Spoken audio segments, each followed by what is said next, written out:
Olá, oi pessoal, boa tarde, tudo bem com vocês? Estamos chegando, começando mais uma edição, mais um episódio, mais um podcast Folha de Sumaré. Hoje, quarta-feira, dia 15, dia dos professores, dia dos mestres, né, das professoras, enfim, é dia daqueles que nos ajudam muito, ajudam a gente a dar os primeiros passos ali na alfabetização. Sam, tudo jóia? Opa, E já vamos direto que estamos certinho. atrasados. 17 horas e alguma coisa, já quase 18. Estamos atrasados hoje para conversar com a doutora Leila, que já está aqui já há 2 horas esperando a gente arrumar o Zoom aqui, arrumar os equipamentos e até que enfim deu tudo certo. Boa tarde, doutora. Como vai? Boa Tudo bem? tarde, tudo ótimo. Um prazer estar aqui para conversar sobre racismo. Vamos trocar uma ideia de novo. De novo, e que bom, brigadão, viu, você estar com a gente aqui mais uma vez. E esse é o podcast sobre racismo, né? A gente conversa igualdade racial, racismo, antirracismo, enfim, é um bate-papo muito bom que vai ajudando a todas as pessoas, inclusive a gente, quando conversa sobre, troca ideia, a gente vai se formando, vai aprendendo cada vez mais. E, doutora, hoje tem um tema muito interessante que não é só de uma coleção de livros importantes que ajudam aí na formação sobre o racismo, sobre a igualdade racial, mas são temas que a senhora vai trazer hoje para a gente conversar, né? A gente discutir aqui, né? Isso. Então, Vamos sou falar um bufa. pouco sobre o conceito de branquitude, Ah, que legal. a doutora em psicologia social, Lia Weiner Schuckmann, ela que desenvolveu um trabalho de pesquisa muito interessante. Então, nós vamos falar um pouco sobre esse trabalho dela. Mas antes eu gostaria de dizer que, pelo que eu tenho estudado, ouvido, muitas pesquisadoras, profissionais, educadoras falando sobre racismo, né? Certo. E que elas enfatizam que não basta não ser racista, é importante que a gente seja antirracista, né? Ah, bom, uma das maneiras da gente ser antirracista é estar fazendo essas lives, conversando, trocando uma ideia, passando o que a gente está aprendendo, estudando sobre o assunto, né? Eu acho que Sim. é uma atitude antirracista, de conscientização, ou de mostrar a nossa conscientização, compartilhar com outras pessoas, para que elas também reflitam sobre e sejam também antirracistas, né? Eu queria falar um pouco sobre a questão do meu lugar de fala, né? Uhum. De mulher branca,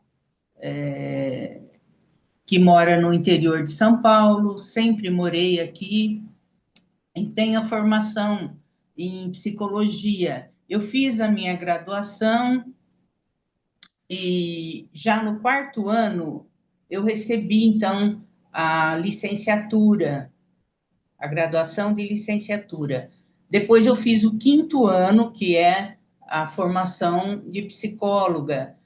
E nesse quinto ano eu comecei a minha pós-graduação na Unimep, em Piracicaba. Uhum. Então, eu estudei filosofia e psicanálise. Então, quando eu terminei a psicologia, eu estava já também terminando a pós-graduação. Então, foi um momento muito bom da minha vida, muito importante, e diz também dessa questão de privilégio, tá? Que é o que nós vamos falar hoje. Ô, doutora, e é Diga. interessante, né? Quando a gente fala de ser antirracista, né? Antirracista é anti um monte de anti que a gente tem.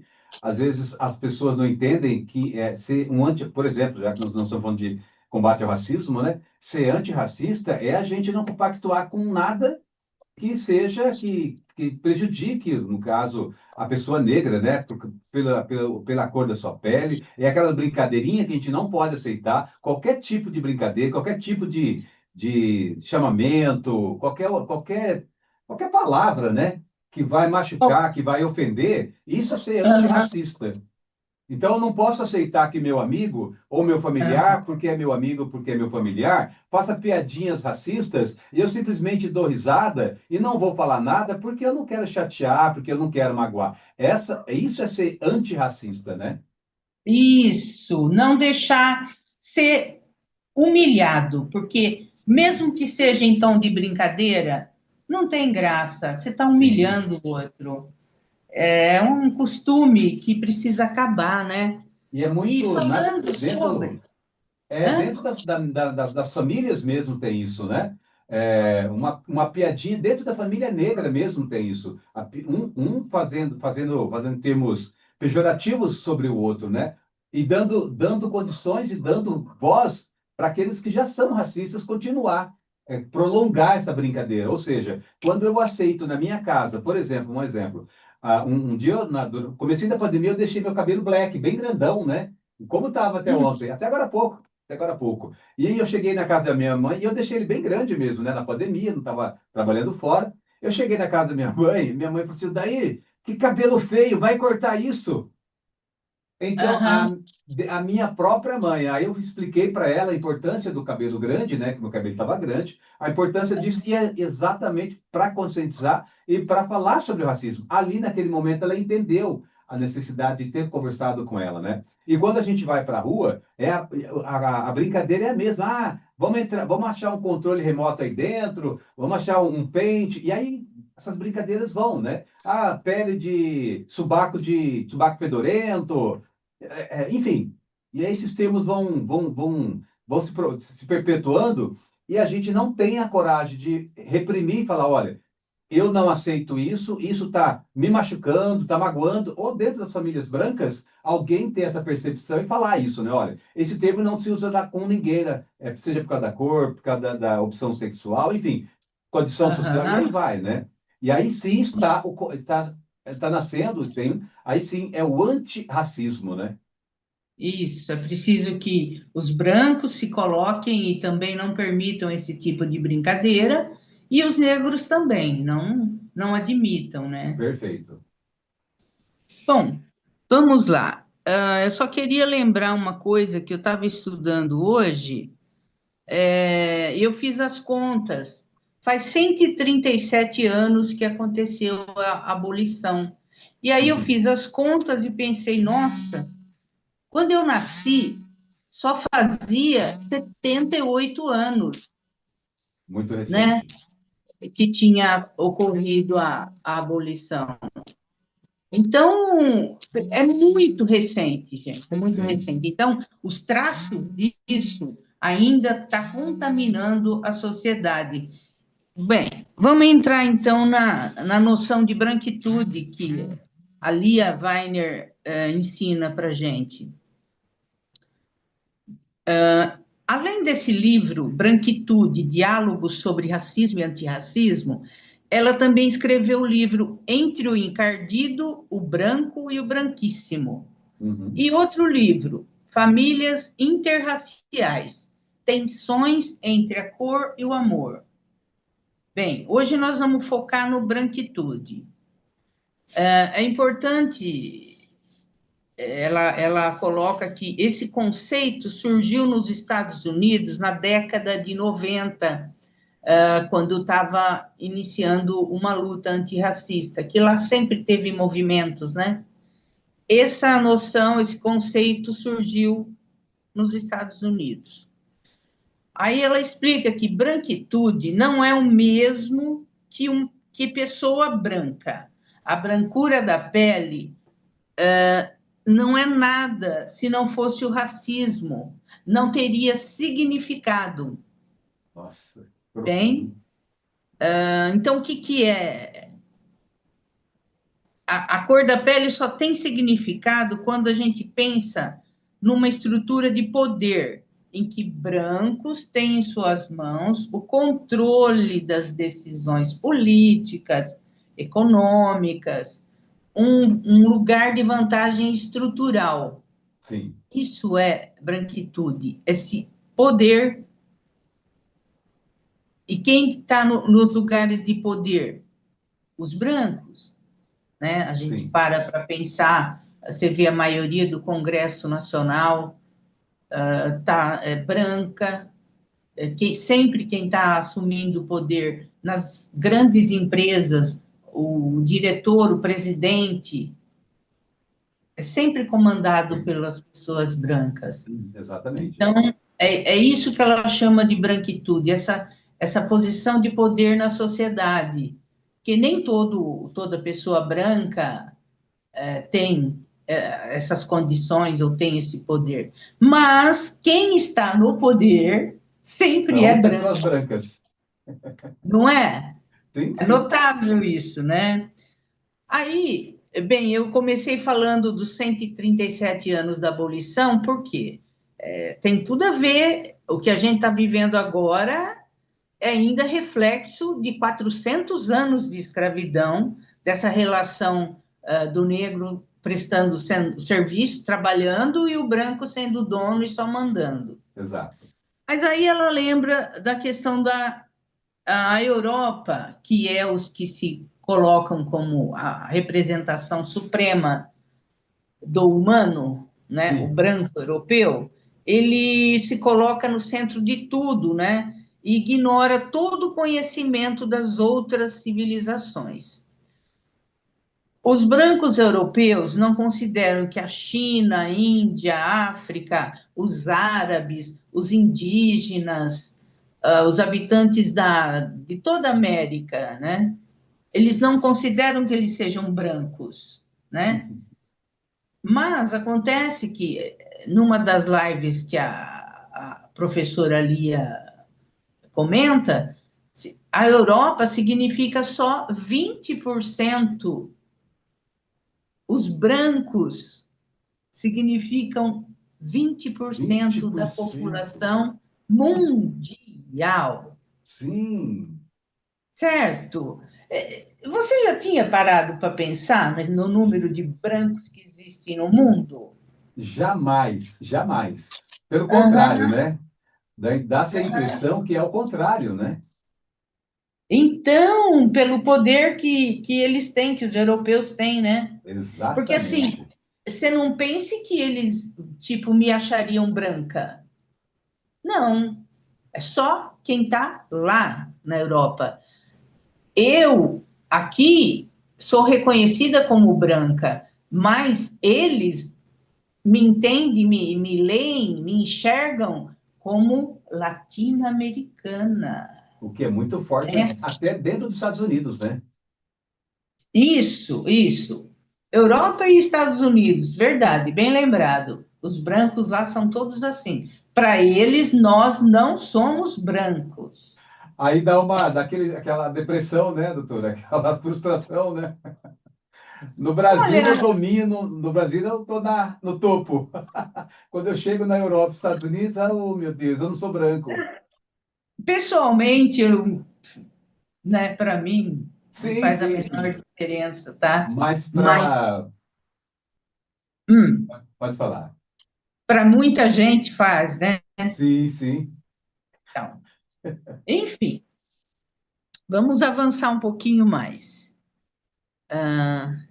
Então, eles se colocam como se eles, os brancos europeus, fossem os representantes da norma da humanidade. A humanidade é humana porque, segundo Os, eles, os 20% salvam a ou humanidade. seja, o resto do mundo Meu parece que é Deus. o quê? É semi-humano, né? Semi-raça, né? É. Para usar o termo bem ruim da semi-raça. Aham. Bem, ela diz que a branquitude tem o racismo como um exercício de poder diário e se constrói na ideia de que quem tem raça é o outro. Nossa. Pessoas brancas são ensinadas a não enxergar sua cor como raça, enquanto pessoas negras e indígenas são racializadas o tempo todo, né? Ninguém ensina, ai, você é branca, Leila. Sim. né? Mas a Muito assim. pessoa negra, ela é chamada de negra. Ninguém falou branca, faz favor para mim.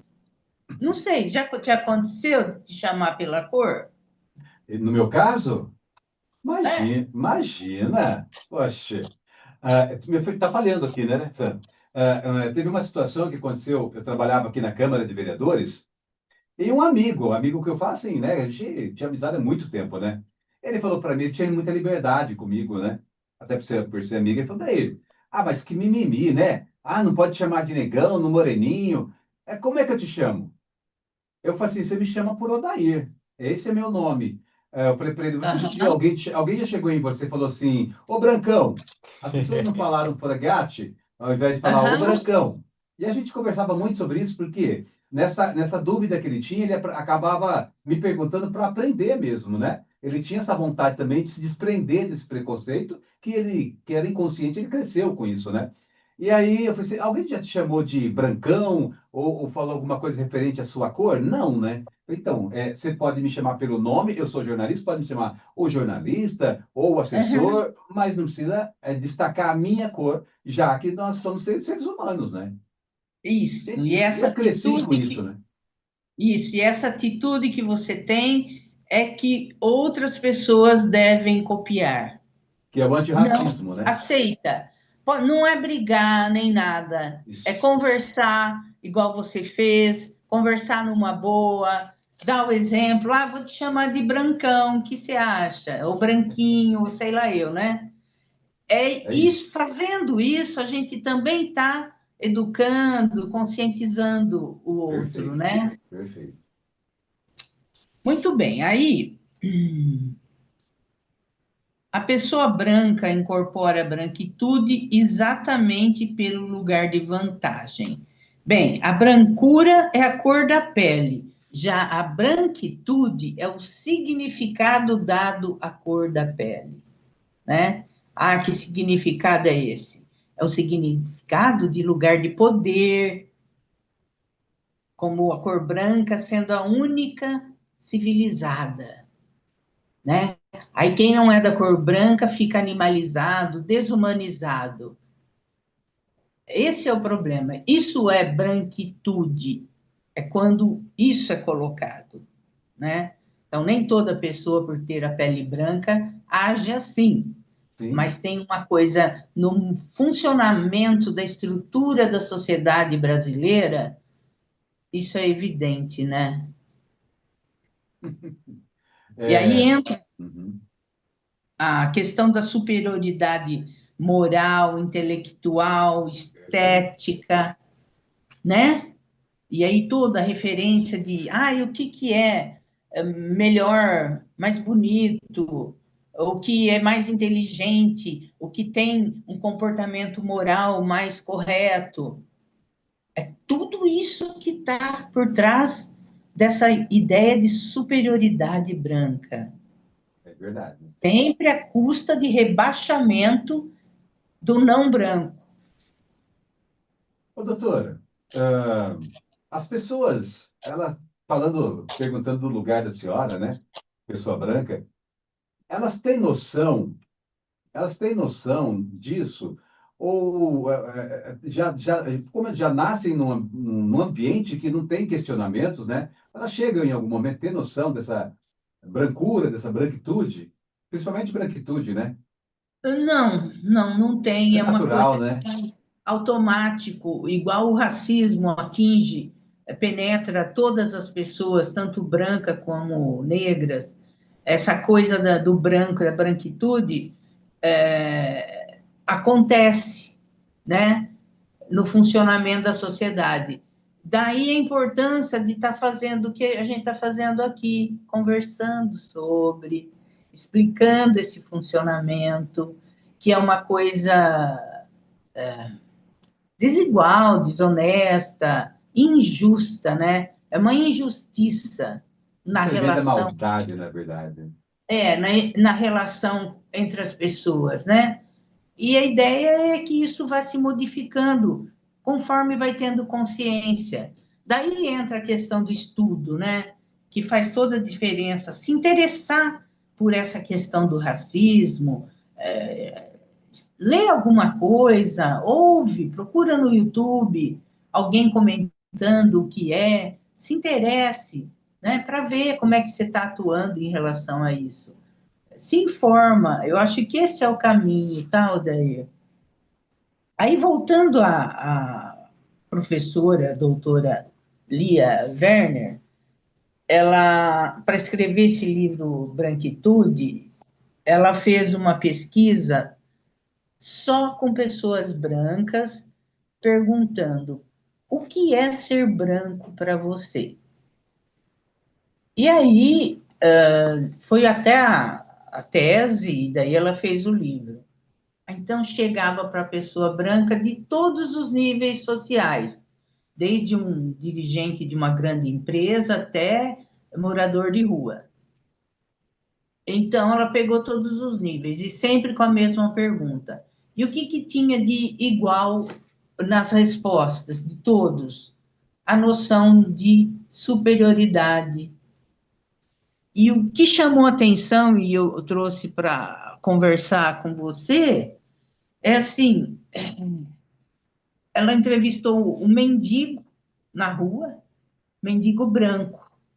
Ah, E, e aí, uma das coisas que ele falou é que, eu consigo ir no banheiro, nossa.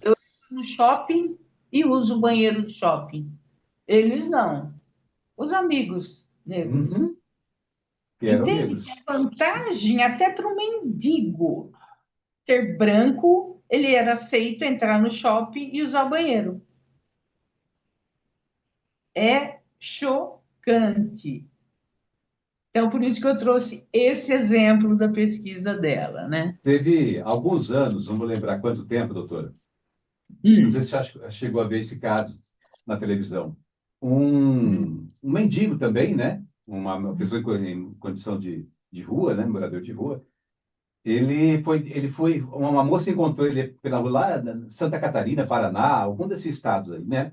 Encontrou esse mendigo, levou ele para cortar cabelo, ele, olhos claros, levou para cortar cabelo, deu roupa para ele, banho, se tornou modelo. uhum. Branco, né? Branco, louro, olhos claros, né? Um porte, mendigo ali, como qualquer, na condição de como qualquer outro, mas foi alçado de lá porque e tem aquela coisa assim, nossa, e aí tem isso também, né? Nossa, eu já vi demais, a senhora com certeza, o Sam, a Clau, nossa, ele é tão bonito, como é que tá numa condição dessa? Mas esse Por bonito ser tá ligado diretamente por ele ser branco, por a ter cor olhos da pele. claros, a cor da O, pele, né? o branco não quer ver alguém da cor dele sendo humilhado, É, menosprezado. Até é, eu acho que o resgate desse aí que você citou foi por ser branco. Eu acho por que ser branco, teve por ser um branco. peso enorme, É. sem dúvida, né?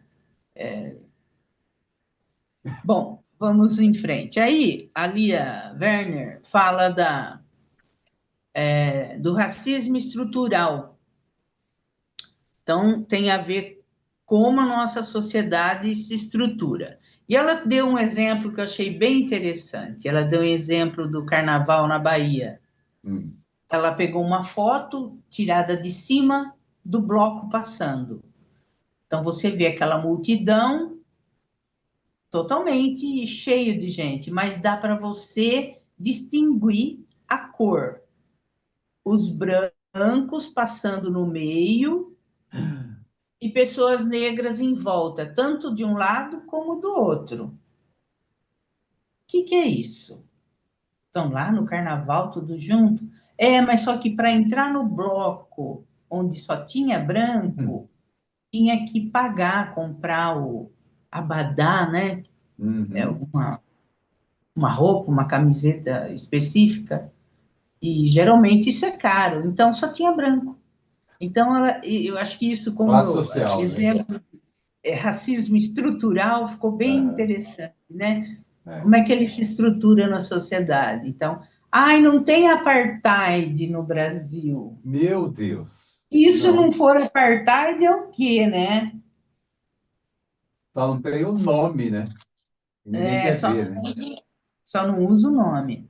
Aqui em Sumaré, e não só em Sumaré, como em outras cidades também, mas aqui em Sumaré, que eu moro aqui, tem um clube, tinha um clube, hoje não funciona mais esse clube, não os dois, na verdade, né? Não os dois clubes. Mas um era assim, classe baixa, pobre, o outro era uma classe mais alta, né? Vamos dizer, uma elite, né? O preço, vou colocar como se fosse hoje. O preço em um clube era R$ 10. No outro era 20 ou R$ 30. Já separava as pessoas aí pelo valor, porque nesse clube de R$ 10 era assim, a maior parte, a maioria, pessoas negras, pobres, negras da favela, dos bairros periféricos. Esse pessoal do outro clube eram os sócios e as pessoas que tinham condições, e aí a gente, novamente, aí entra nesse exemplo do carnaval. As pessoas brancas que tinham mais condições, ou seja, já selecionava ali na entrada, ou era sócio ou pagava 20 ou R$ 30, diferente do outro clube. E aí vem, Apartheid.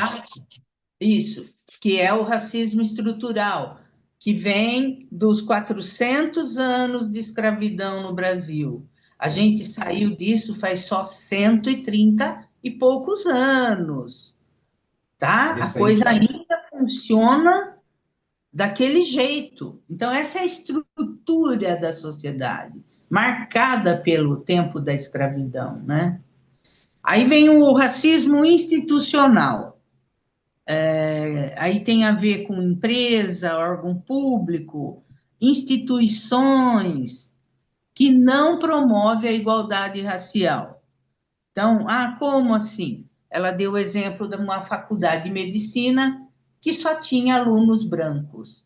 Então, o que que mostra ali? Que não houve preocupação alguma daquela faculdade em fazer coisas que promovesse a entrada de pessoas negras. Só branco pagou e se inscreveu e vai que vai. Não existe uma preocupação de, bom, vou oferecer uma bolsa, vou fazer alguma coisa, né, para promover a igualdade racial. Não. Aí tem o racismo interpessoal, que é o mais conhecido de todo mundo, que é as ofensas nos jogos de futebol, as ofensas na rua, né? Na sociedade. Então, não vou nem dar exemplo que não precisa, né? É Sim, muita esse aí humilhação, todo muita mundo humilhação. conhece, vários exemplos, até já usou, né? Uhum. Bem, então a branquitude tem raiz histórica, é resultado da dominação colonial. E o que era senhor e escravo se transformou em brancos e negros. Tá? Ah, Infelizmente, é o que está aí na nossa sociedade. E no que a gente pode, a gente está tentando fazer alguma coisa para melhorar, né? Eu acho que é importante a união do branco com o negro na cento luta nisso. e 137 anos é muito recente para uma história, né? Ainda mais, principalmente se pegarmos uma história de quase 400 anos, né? Isso. A luta sempre foi permanente, desde o sequestro lá nos países africanos, né? É, outros se suicidando, se jogando no mar para não ser escravizado, né? Para não ser tirado da sua terra. Aham. Chegando aqui a mesma tentativas de fugas, exatamente para não continuar aquele sofrimento, né? Ou seja, a luta foi Nós, sempre permanente. nós vamos falar de luta agora. Antes de falar Legal. da coleção Sankofa. Eu achei importante aqui, eu ouvi essa semana uma live com a professora a doutora Nilma Lino Gonçalves. Ela é do Movimento Negro Educador. E ela falou que desde o início do século XX, esse movimento está desenvolvendo ação política para construir a pedagogia antirracista, né? Aí, existe o Movimento Negro Unificado, MNU, né? ele, desde a década de 70, ele lutou para alterar a lei de diretrizes e bases da educação. E foi essa luta, desde os anos 70, com os professores atuando no Conselho Nacional de Educação, professores negros, né? Uhum. Eles conseguiram a lei 10.639, que tornou obrigatório o ensino da história da cultura da África e a cultura afro-brasileira. Bem, então, você vê, essas leis chegam lá em Brasília, chegam no Congresso, mas não é assim. Por exemplo, a lei de cotas, esse movimento negro estava discutindo desde 1980, né? Então, como que conseguir essas modificações? Tá, tem a luta deles. É claro que se não tivesse um governante que reconhecesse a reivindicação Sim. e criasse a lei e fizesse valer, né? Também Tanto, não ia valer, mas tem tanto um é que ficou movimento. engavetado tanto tempo, né? Isso, exatamente. Tem todo um movimento, os negros nunca ficaram parados. E só para fechar sobre o movimento negro unificado, falar das conquistas, né? Então, o Dia Nacional da Consciência Negra, demarcação de terras quilombolas, a Lei 10.639, para ensinar história e cultura afro-brasileira, a Lei de cotas nas universidades, a lei que define como crime o preconceito de raça e o reconhecimento de Zumbi dos Palmares como herói nacional. Tudo da luta dos negros do Brasil, desde sempre, Desde né? sempre. Bom, outro exemplo de luta aqui, para falar do Sankofa, então, nós não temos imagem aí, né? Do Sankofa. Sankofa? Tem. É, Ó, deixa eu só fazer um comentário bem rapidinho, doutora. tá? Claro. Falando das personalidades, esses negros que, né, estão na luta há tanto tempo. Hoje, dia do professor, né? Uhum. Há alguns anos, eu estudando, claro, eu estudando, eu descobri que o dia do professor foi criado por uma deputada negra. A primeira deputada negra do Brasil e, Ah, né, em Santa Catarina, olha, em Santa tô, Catarina. tô aprendendo Primeira, hoje. é a primeira deputada negra em Santa Catarina, né? Aham, aham. E que foi a responsável por criar o Dia do Professor. Olha aí que bonito. Então, e eu tinha uma relutância, quando eu comecei a pesquisar, não aparecia em sites oficiais de jornalismo, de notícia. Aham.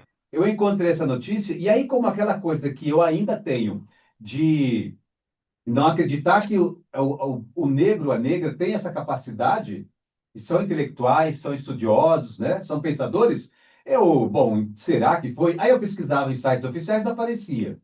Hoje, vendo a Globo News lá, na notícia que corre lá embaixo, né? É, Primeira deputada negra do Brasil criou o Dia do Professor, reforçando uma coisa que eu vi lá há 2 ou 3 anos atrás. Ou seja, quis trazer essa lembrança de hoje. sim, muito legal. Eu não sabia e fiquei feliz de saber.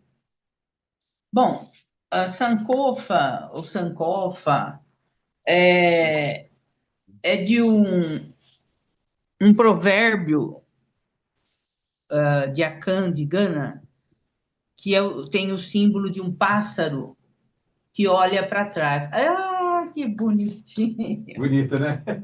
Esse símbolo é lindo. Isso. O que significa isso, né? Ele simboliza a busca do conhecimento passado para aprender com ele e construir um futuro melhor. Esse é um símbolo lindo, né? Vamos traduzir, né? Para o afrodescendente, né? Olhar de onde ele vem, de onde ele descende, Uhum. conhecer a riqueza do povo que ele descende, né? Que ele é originário.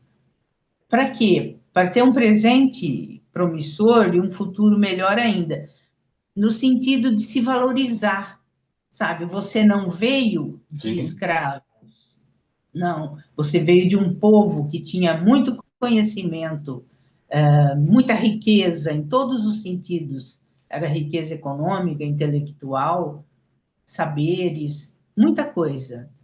Então, esse olhar é para olhar para esse passado, para poder ter um futuro melhor.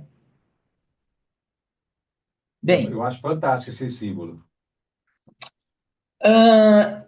e aí quem que está por trás da coleção Sankofa, que são 4 livros tratando dessas questões afrocentradas, né? O conhecimento africano. O movimento negro.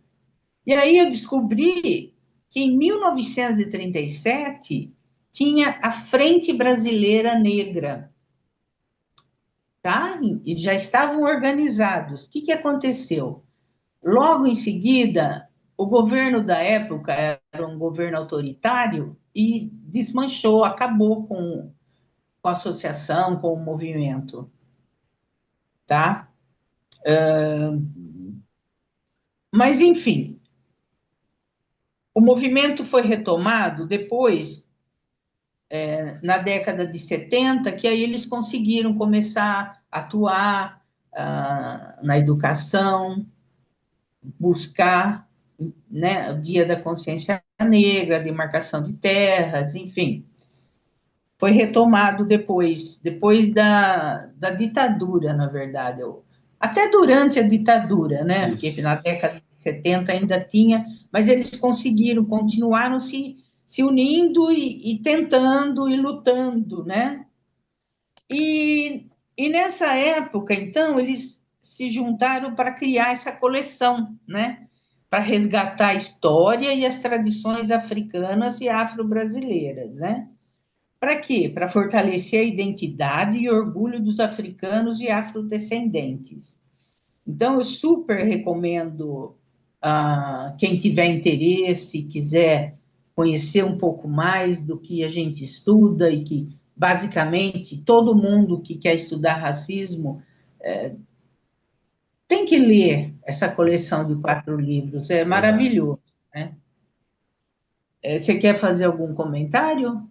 Não, eu queria fazer um comentário que inclusive essa coleção, quem é muito ressaltado nela, e um dos pensadores também dela, Abdias É, Nascimento, né, que foi um deputado negro também, mais ativo na época, dentre isso, todos, né, mas ele usando o seu mandato para lutar contra o preconceito sozinho, lá no Rio de Janeiro, na Assembleia, né? exatamente.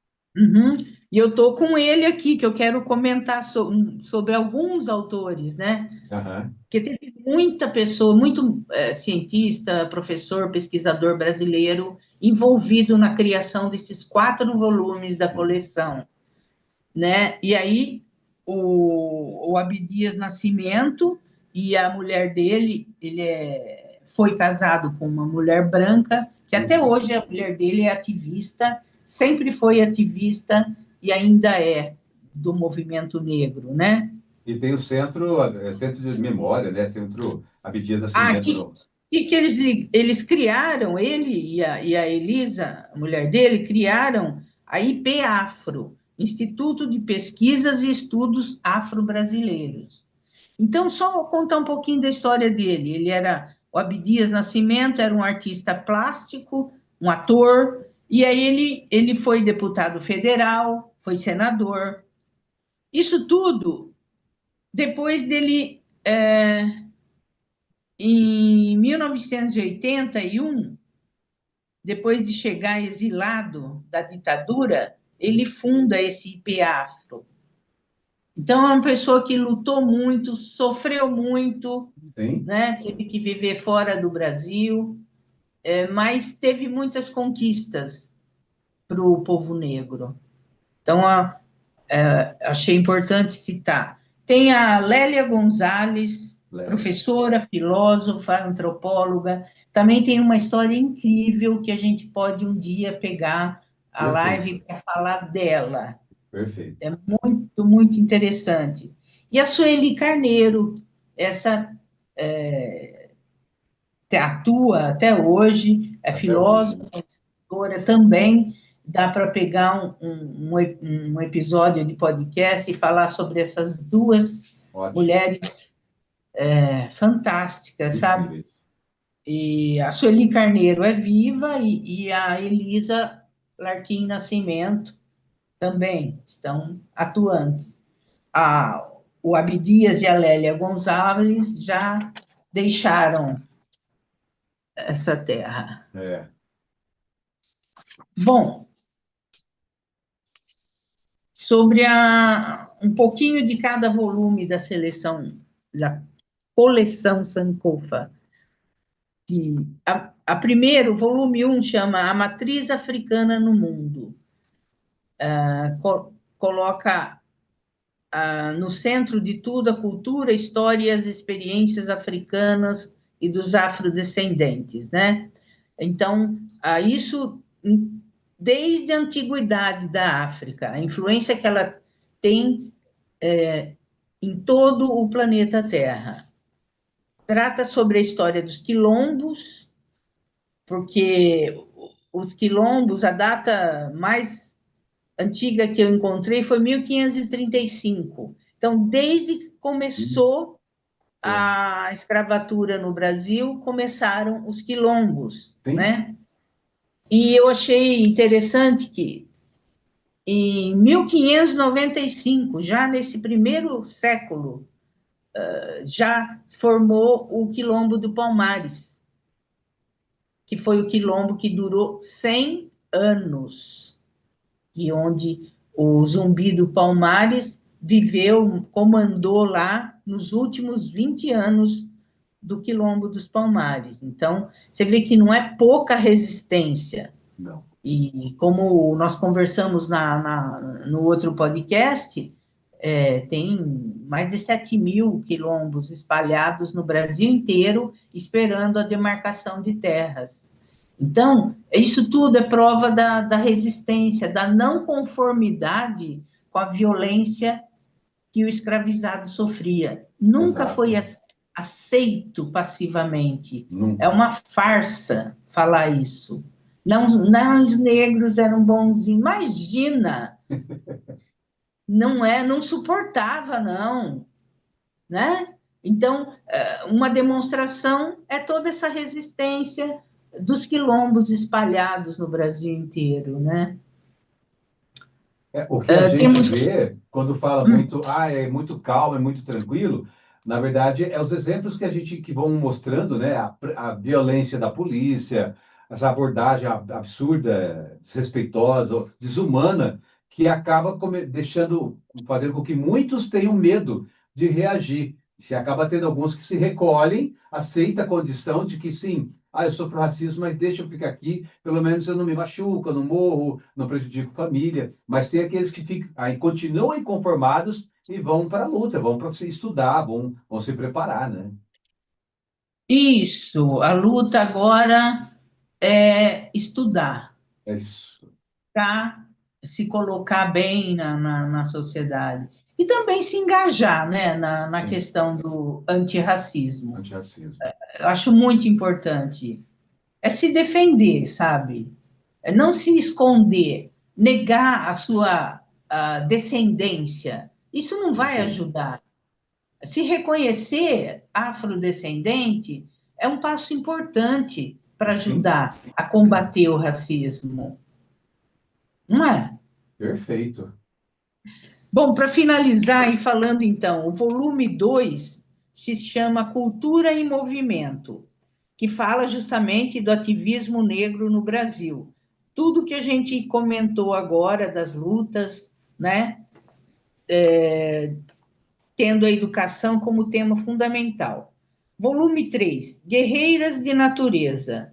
Destaca o papel da mulher negra na formação da cultura brasileira, na luta contra o racismo e o machismo. Fala da tradição religiosa, que a gente também pode fazer um dia um podcast para falar só da religião Perfeito. afrodescendente, né? De matriz africana, para falar o termo É, correto. as religiões de matriz africana. E o volume 4 se chama Afrocentricidade, que é reverter a história e a cultura, colocando a África e os africanos no centro da narrativa, né? Reposiciona os africanos e a África como sujeitos da sua história. Então, é muito interessante, muito valioso. Temos uns minutinhos aí antes de Temos ainda encerrar. 3 minutinhos. Então, eu vou falar do Cadernos Negros. Ah, legal. Eu encontrei aí na minha biblioteca, eu ganhei esse livro de uma das autoras, a Silvana Martins. Ela fez uma dedicatória na época, não sei se dá para ver. Enfim, tem uma história bem interessante que é a edição desse Cadernos Negros aconteceu desde 1978 até 2023. Nossa, que Então, legal. isso também é um exemplo do movimento negro, porque é só pessoas negras que escrevem, são contos ou poemas. E aí, por exemplo, nesse aqui, no conto que a Silvana escreveu, ela conta a história de uma menina negra que tinha uma boneca branca, que ela gostava muito da boneca. E um dia, por um motivo, a boneca quebrou, ela ficou sem, e aí ela ganhou uma boneca negra. E ela conta, então, a personagem que ela criou ficou muito feliz, porque conseguia se ver na boneca. Então, assim, resumindo bastante, né, o que ela fala. Recomendo, tá? Então, tem 45 publicações do Cadernos Negros, você Nossa, encontra facinho na internet, tá? Só histórias escritas por pessoas negras. que legal. Nossa, ótima indicação. Tá bem? Acho que fechamos, então. Fechamos e novamente com chave de ouro, né? Mais uma quarta de aprendizado, né? E de troca. Bom. Aham. É Doutora, isso aí. obrigado mais uma vez, viu? Na quarta-feira que vem a gente se encontra. Sim, vamos adiante. Fechou. Aí durante a semana a gente vai preparar o card, vai conversar para poder trazer o tema na semana que vem. É isso Ótima aí. noite para a senhora. Obrigado, Para viu? vocês também. Beijo. Obrigada. Tchau, Tchau, tchau. tchau. Sam. Agora sim, pode falar. Beleza. Ah, voltou aqui. Mais uma vez acabamos. Gente, amanhã nós temos aqui quatro convidados, mais um da Secretaria de Bem-Estar Animal, falar sobre o trabalho da Secretaria de Bem-Estar Animal, dois convidados, secretários de lá, e também a gerente do SIM, que é o Centro Integrado da Mulher, falar sobre o Outubro Rosa. Dois bate-papos muito importantes. Amanhã, 18 horas, de volta, podcast Folha de Sumaré. Valeu, gente. Tchau, tchau.